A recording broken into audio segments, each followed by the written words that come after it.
नमस्कार, हरियाणा न्यूज का खास कार्यक्रम खबर गरम है देख रहे हैं आप, और मैं हूं आपके साथ मुस्कान गंगराड़े। इस कार्यक्रम में हम बात करेंगे आज दिन भर की बड़ी खबरों की। तो चलिए कार्यक्रम की शुरुआत करते हैं।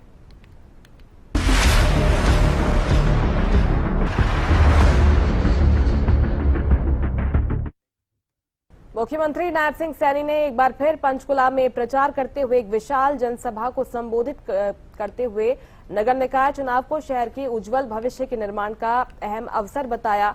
मुख्यमंत्री ने भाजपा के मेयर प्रत्याशी और सभी वार्ड उम्मीदवारों को भारी बहुमत से जिताने की अपील करते हुए कहा कि चुनाव में अब कम समय शेष है, इसलिए कार्यकर्ता घर घर जाकर लोगों को भाजपा के पक्ष में मतदान के लिए प्रेरित करें।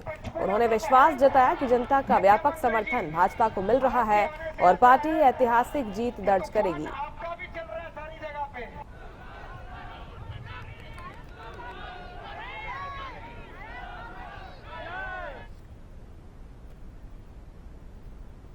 हरियाणा के पंचकुला में निकाय चुनाव को लेकर राजनीतिक तापमान बढ़ गया है। कांग्रेस ने प्रेस कॉन्फ्रेंस कर भाजपा पर गंभीर आरोप लगाए। पार्टी का कहना है कि शहर में 17,000 से अधिक फर्जी वोटर हैं और चुनाव में हेराफेरी हो रही है। रिपोर्ट देखिए।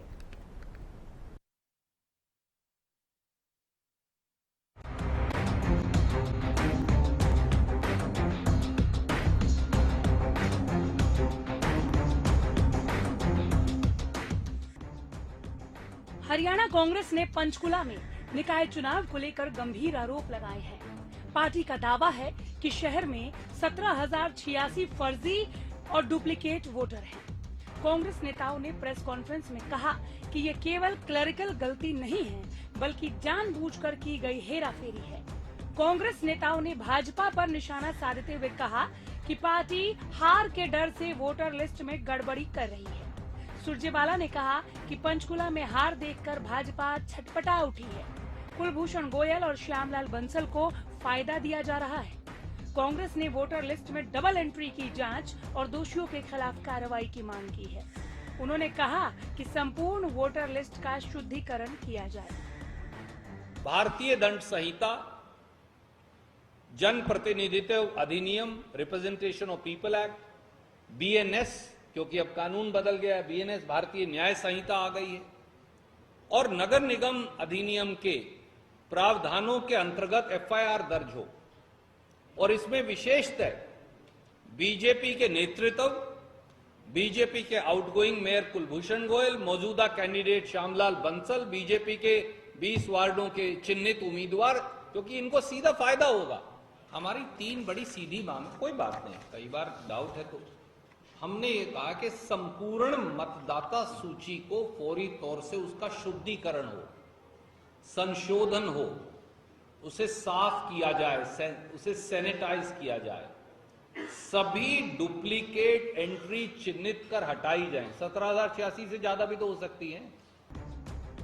कांग्रेस प्रदेश अध्यक्ष राव नरेंद्र ने भी कहा कि नगर निगम चुनाव में अधिकारी जानबूझकर गड़बड़ी करवा रहे हैं। दोषियों के खिलाफ एफआईआर दर्ज होनी चाहिए। वोटर लिस्ट सभी के सामने सार्वजनिक हो। सबसे पहले मैं हमारे उन साथियों का धन्यवाद करना चाहता हूं जिन्होंने कड़ी मेहनत करके पिछले 1 महीने से इस निष्कर्ष पर पहुंचे कि किस तरह भारतीय जनता पार्टी जीत का तंत्र तैयार करती है।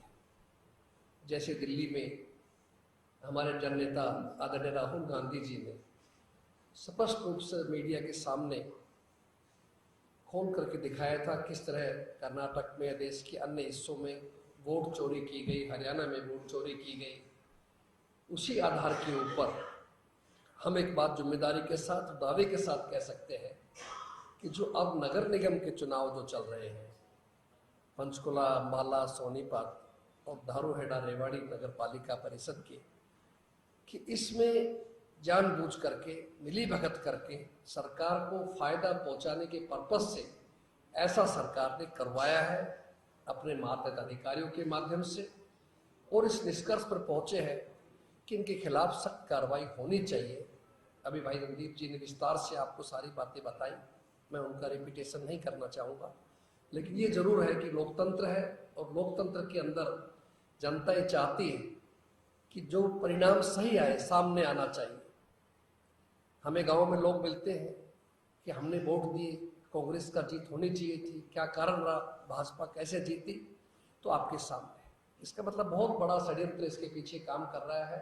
एक जगह का हम उजागर कर पाए, अभी और जगह भी है। इसमें भी ये केवल एक 8,543 वोटर्स की बात नहीं है, जिसकी एंट्री 17,086 है।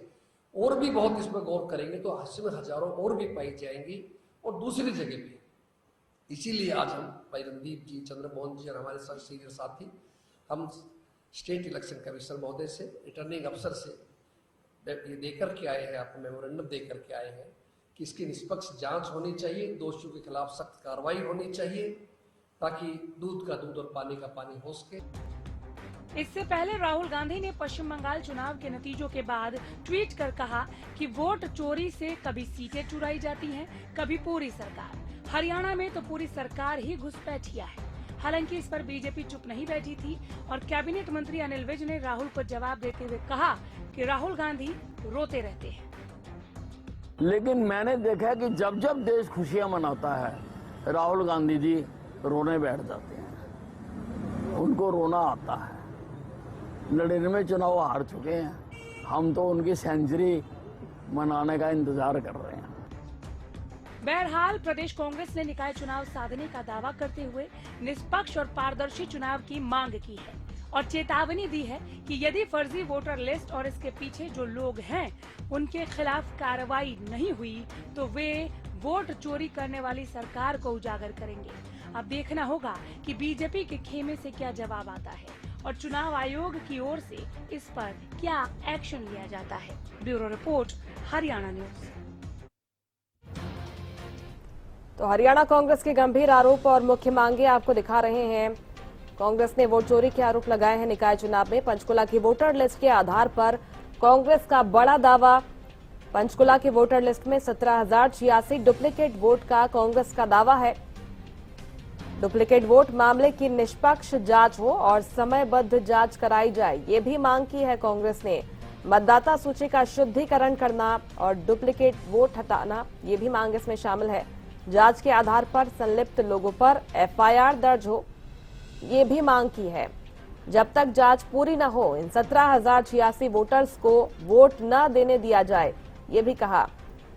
तो कांग्रेस का दावा कि इस वार्ड में कितने फर्जी वोट हैं, ये आंकड़े जारी किए गए हैं। वार्ड नंबर 1 में 500 के लगभग वोट्स का, फर्जी वोट्स का दावा किया गया है और वार्ड नंबर 8 में भी 500 से ज्यादा फर्जी वोट का दावा किया गया है। वार्ड नंबर 12 में 648 फर्जी वोट्स का, डुप्लीकेट वोट्स का दावा किया गया है। वार्ड नंबर 16 में 783 डुप्लीकेट वोट का दावा किया गया है। वार्ड 20 की बात करें, 540 डुप्लीकेट वोट का दावा कांग्रेस की ओर से किया गया है। पंचकुला निगम चुनाव में कांग्रेस ने वोट चोरी के आरोप लगाते हुए अपनी तमाम मांगे चुनाव आयोग के समक्ष रख दी हैं और पंचकुला की वोटर लिस्ट के शुद्धिकरण की मांग की गई है।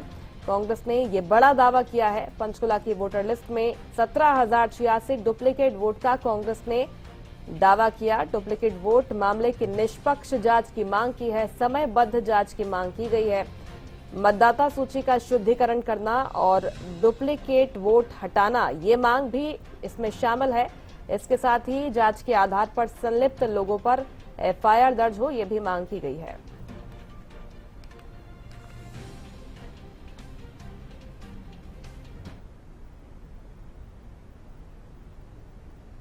कैबिनेट मंत्री अनिल विज ने पश्चिम बंगाल चुनाव में भाजपा की जीत और ममता बनर्जी के रवैये पर तीखा हमला बोला। उन्होंने पंजाब में आगामी चुनावों को लेकर भी बड़ा दावा किया है। रिपोर्ट देखिए।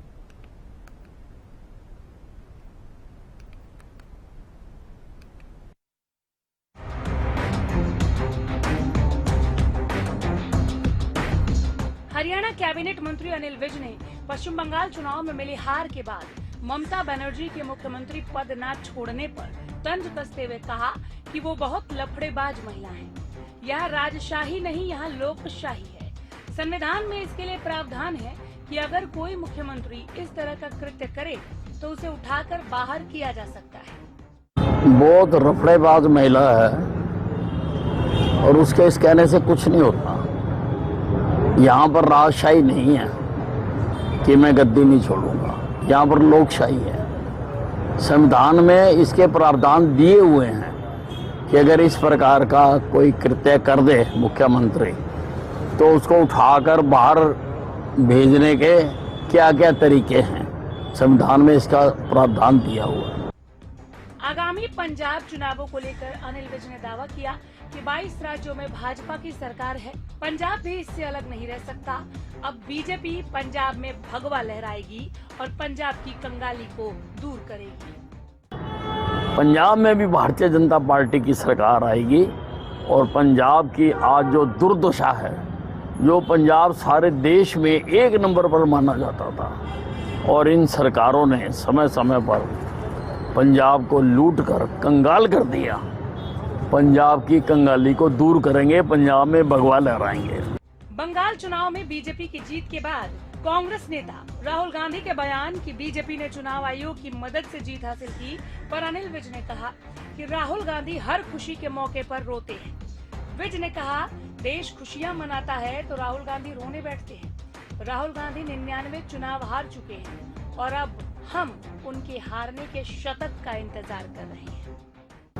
लेकिन मैंने देखा कि जब जब देश खुशियां मनाता है राहुल गांधी जी रोने बैठ जाते हैं, उनको रोना आता है।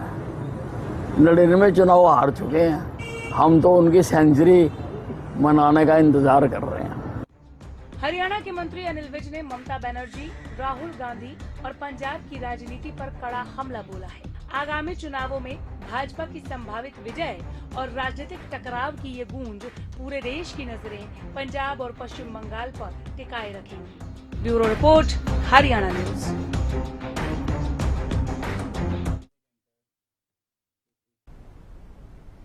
करनाल, अंबाला और बवानीखेड़ा में सरकारी जमीन पर अवैध कब्जों के खिलाफ प्रशासन ने बड़ी कार्रवाई की। हाईवे किनारे और नालों पर बने अवैध निर्माण तोड़े गए और पुलिस बल की मौजूदगी में जेसीबी से कार्रवाई अमल में लाई गई। रिपोर्ट आपको दिखाते हैं।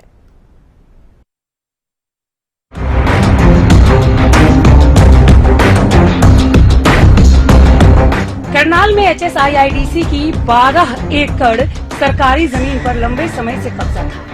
इस जमीन पर अवैध रूप से एक मैरिज हॉल और अन्य निर्माण बनाए गए थे। प्रशासन ने कोर्ट के आदेश के बाद कार्रवाई करते हुए करीब 6 जेसीबी मशीनों की मदद से अवैध बिल्डिंग्स को गिराया। मौके पर भारी पुलिस बल भी तैनात रहा। नगर परिषद के कार्यकारी अधिकारी देवेंद्र नरवाल ने बताया कि भविष्य में किसी को भी अतिक्रमण की अनुमति नहीं दी जाएगी। ये जो लैंड है सेक्टर 37 की है। 2009 में 231 एकड़ लैंड है HSIDC ने एक्वायर की थी, जिसमें से ये 12 एकड़ का चंक था जिसपे इलीगल कब्जा किया हुआ था। आप देख सकते हैं यहाँ बैंक्वेट हॉल बना हुआ था इस लैंड के ऊपर। तो इस पटिशनर ने हाई कोर्ट में पटिशन भी डाली और बट वो डिसमिस हो गई थी। तो उसी डिसमिस जो हाई कोर्ट ने ऑर्डर किए हैं उसके बिहाफ पे हमने प्रशासन के साथ मिलकर हमने आज कार्रवाई की है और ये 12 एकड़ का चंक है सारा, इसमें हमने कब्जा कार्रवाई आज की है प्रशासन की मदद से। किसी तरह का कोई विरोध नहीं, ऐसा कुछ नहीं है क्योंकि हाई कोर्ट के ऑर्डर थे। ये लैंड HSIDC ने एक्वायर कर चुके ऑलरेडी और कंपनसेशन इसका ऑलरेडी डिपॉजिट है ट्रेजरी में। तो ऐसा कोई इलीगल कार्रवाई नहीं की गई है। जो कार्रवाई की गई है कानून के तहत की गई है और हाई कोर्ट के ऑर्डर के रेफरेंस में की गई है। अंबाला के वार्ड नंबर 7 में भी नगर पालिका ने अतिक्रमण हटाने की बड़ी कार्रवाई की। पानी निकासी नाले पर रातों रात बनाए गए 18 अवैध खोखों को जेसीबी से ध्वस्त किया गया। इस दौरान अतिक्रमणकारियों और पुलिस के बीच हल्की झड़प भी हुई। नगर परिषद के अधिकारी ने साफ चेतावनी दी कि भविष्य में कोई अतिक्रमण स्वीकार नहीं किया जाएगा।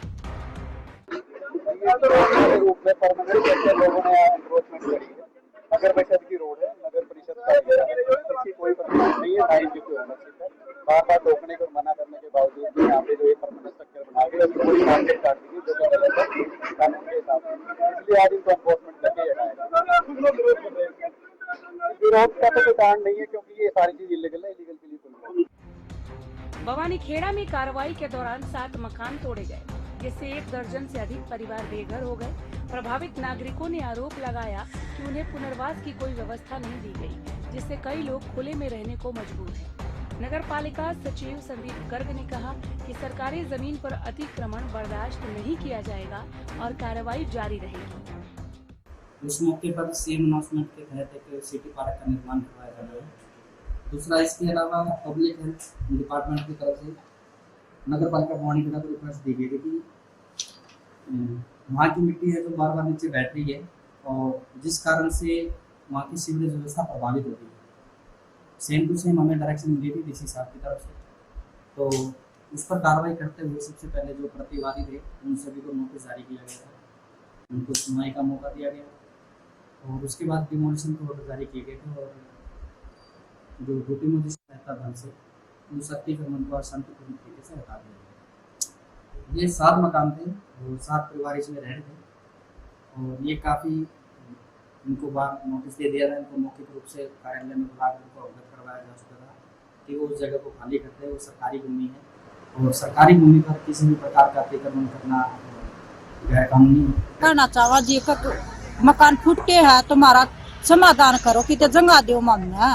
ये छोटे छोटे बच्चे है वे है ये कित गिरांगे, सामने बारिश होगी तो सड़क पर पड़ांगे वहाँ। छोटे छोटे बच्चे भी है मान बेचे हमने जगह दो कि रहने का वास्ता। कितना नंबर वार्ड था ये? जी 7 नंबर वार्ड हमारा। कितने मकान तोड़े गए? मकान जी 4 तोड़े गए हमारे, 4 मकान तोड़े गए जी। इस तरह प्रशासन ने सरकारी जमीनों पर अवैध कब्जों के खिलाफ सख्त कार्रवाई कर ये संदेश दिया है कि अतिक्रमण बर्दाश्त नहीं किया जाएगा। Bureau report, Haryana news.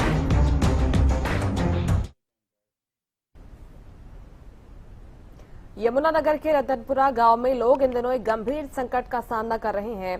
शहर के थर्मल पावर प्लांट से उड़ती राख ने ग्रामीणों की जिंदगी को मुश्किल में डाल दिया है। सांस लेने से लेकर रोजमर्रा के काम तक हर चीज प्रभावित हो रही है। अब ग्रामीणों की मांग है कि उन्हें अपने गांव से दूसरी सुरक्षित जगह पर शिफ्ट किया जाए। रिपोर्ट देखिए।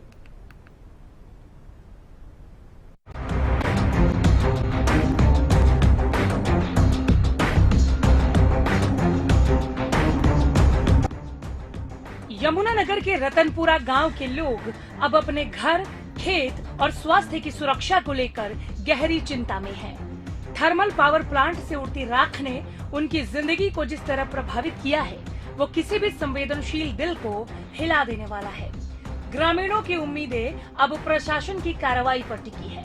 मौके पर पहुंचकर हालात का जायजा लेने वाले अधिकारियों ने भरोसा दिलाया है कि जल्द ही ठोस कदम उठाए जाएंगे, लेकिन सवाल यही है कि क्या उनका भविष्य, उनका स्वास्थ्य और उनकी सुरक्षा अब और इंतजार कर सकते हैं?